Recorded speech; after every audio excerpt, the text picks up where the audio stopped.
மதம் மக்களுக்கானது, அரசுக்கானதல்ல. இதுதான் புரட்சியாளர் அம்பேத்கர் சொல்வது.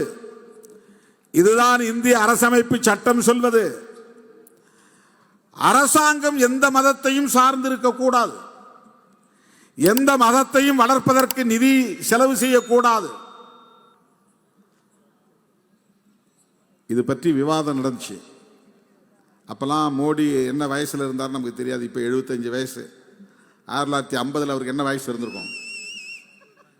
1950 அவருக்கு என்ன வயசு இருந்திருக்கும்?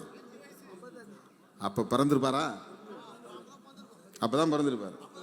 ஏன்னா 75 வருஷம் ஆச்சு நாடு. இவர் அம்மா வயிற்றிலிருந்து சிசுவா வராத காலத்திலே புரட்சியாளர் அம்பேத்கர் அரசமைப்பு நிர்ணய சபையில தீவிரமான இந்துத்துவ சக்திகள் எழுப்பிய கேள்விகளுக்கெல்லாம் அறிவார்ந்த விளக்கங்களை கொடுத்தவர் என்கிற வரலாறு இவருக்கு தெரியாது. அன்னைக்கும் கேட்டாங்க. இவரை விட பயங்கரமான ஆட்கள்லாம் இருந்தாங்க. மோடி, அமித்ஷாலாம் அவங்களோட ஒப்பிடும்போது ஜுஜிபி. என்னது ஜுஜிபியா? சின்ன ஆளுன்னு சொல்றது அதானே சொல்லுவாங்க சினிமாவில்.